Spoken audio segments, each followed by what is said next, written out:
So today I want to talk about something that we all go through as photographers, something that I've personally gone through, and that's that photography is no longer just about photography. You can't just be a photographer. No longer are the days where you could just take a great photo and then get posted on this huge magazine and then all these celebrities would want to have photos taken by you. No longer are those days. Nowadays you have to pretty much show face and do a lot of things that are not related to photography, but still kind of cohesive in a way that it helps you grow, right? So you have to show your face, do TikToks, do Instagrams, all sorts of stuff. In today's video, I just kind of wanted to do a photo shoot while I talk about these topics. We have a great model, we have a great space, we have some great ideas. So let's get into the thing.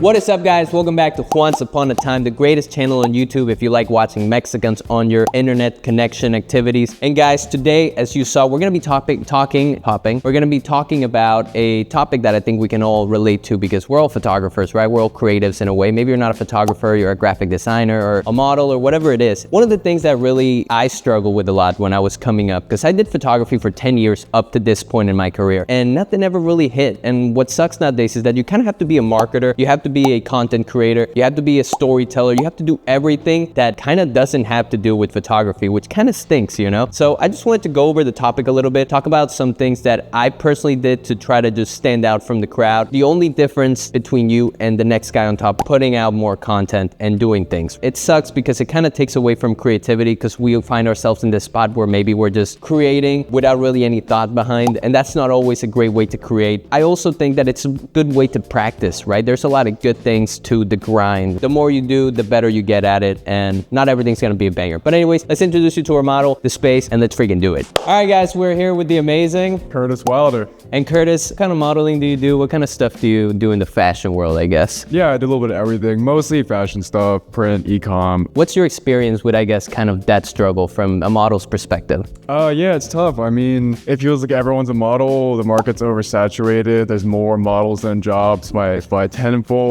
You're competing with influencers, nepo babies, all kinds of stuff. And just, yeah, it's tough. You gotta really have a lot of irons in the fire to make ends meet. You know, modeling alone isn't cutting it enough anymore. And so I also heard that sometimes when you're doing testings or like when they're doing auditions, they see how many followers you have. Is that true? Yeah, they do take it into consideration, definitely, because they think, I guess, people with more followers can bring more attention to the project, etc. So unfortunately, they are requesting Instagram handles. That freaking sucks, guys. Anyways, let's get into shooting. We'll talk a little bit more about it. All right, we're gonna start in this corner here.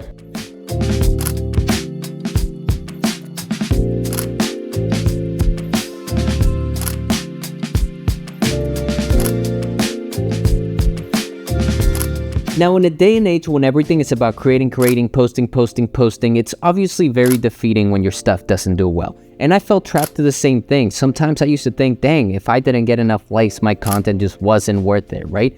But I think the whole point of doing this so much is that you get to the point where you don't really care about the likes and all that stuff as much as you just care about creating moments and taking great photos. The reality of modern photography is that it all stems from creating more, and that's kind of what gets you more eyes. The way I see it is the algorithm, I guess, sees you posting more and doing more, and so it pushes you out. I tested this myself. I mean, like I said, I went through several phases of Instagram. I've had Instagram since the inception of Instagram, since it was just for friends and family. And I remember that the most success I ever had on Instagram before now was when I was posting a lot, because people saw that, oh, this guy's posting a lot, people are liking his stuff, Instagram sends it out to more people, great.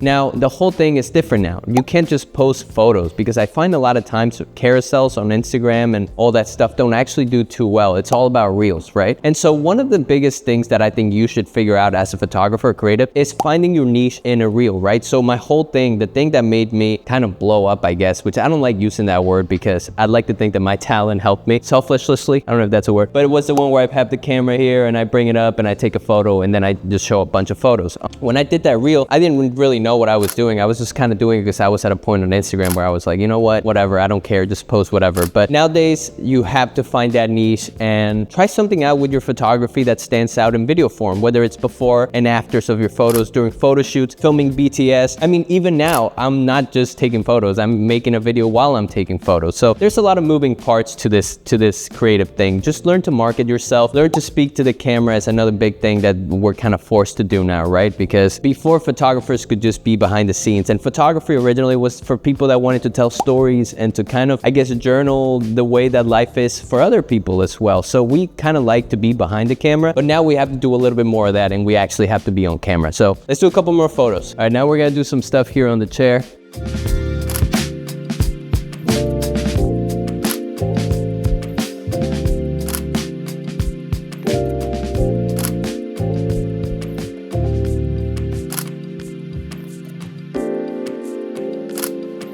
Now, another thing that I did want to mention is kind of the face of the brand, right? And it kind of goes back to what I was talking earlier about, which is showing your face a little more in video. For some reason, audiences and just everybody in general reacts better when they see a face, somebody they can relate to, I guess a human being instead of just AI or just anything like that in general. It's good to show face. So if you are looking to kind of grow on Instagram and grow your socials and grow your photography business, a lot of time it's very nice to just see the artist and see what your perspective is on a lot of things. So you could even sit down and do videos about how you do family portraits and what are some of the best ways to do family portraits, maybe some tips to do family portraits. I'm sure it's hard to shoot kids and families that don't know how to pose. And it's always uncomfortable at first. I mean, when I first got on camera, I was very scared to show my face. I didn't quite know how to talk to the camera. And you get a lot better at it. I mean, I was very anxious to do this around people, but now as you see, I do it all the time in front of models, people I just met that day. So it's just about putting in the work and just doing it over and over again, putting your face out there. I want to see your beautiful face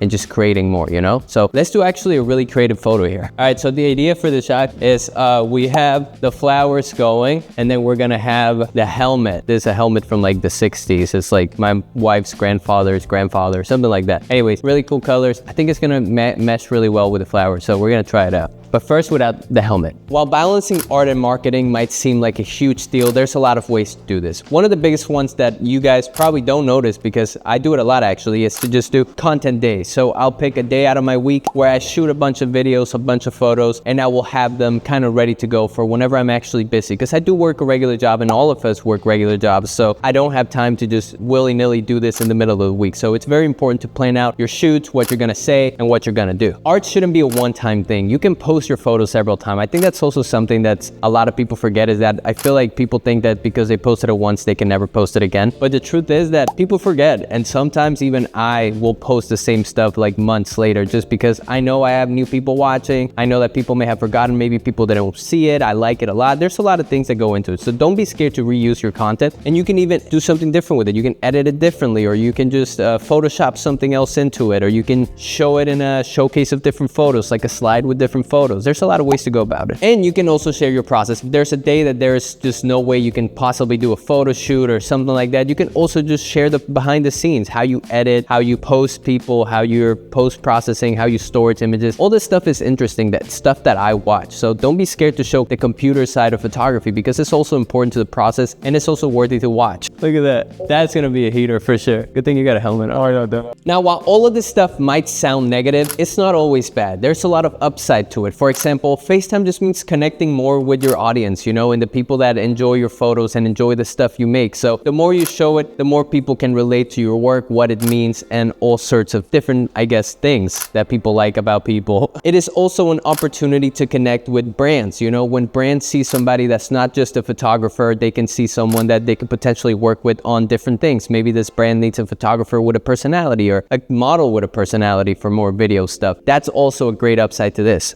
And the last but not least is creative freedom to just kind of build your own brand. The great thing about showing yourself is that when you show yourself in public, you can kind of start shaping who you are and your perception. I have learned so much about myself from putting myself out there, not just from comments, because, you know, people can be mean sometimes, but I've learned a lot about what I like. I have grown to love making videos, and I still love photography. It's just an extra step that sadly we just have to do nowadays in order to stay relevant. All right, guys, that was it for the video. Thank you so much for watching. Make sure to follow Curtis here. He's a fantastic model, and if you guys ever need one in New York City, he is free. He never charges. Just kidding. Lowest rates in all of New York. Lowest rates in New York. No gigs. Anyways, guys, thank you so much for watching. Make sure to like, subscribe if you like this video. Comment something down below. I just, photography is all about being creative. So nowadays it's just about being creative and being a creative entrepreneur, which is a big word for me. But, just go out there, try your best, make content. You're going to get there. You just have to keep trying. So thank you guys so much for watching. Next time I see you, I'm going to destroy all of Manhattan with my pinky finger.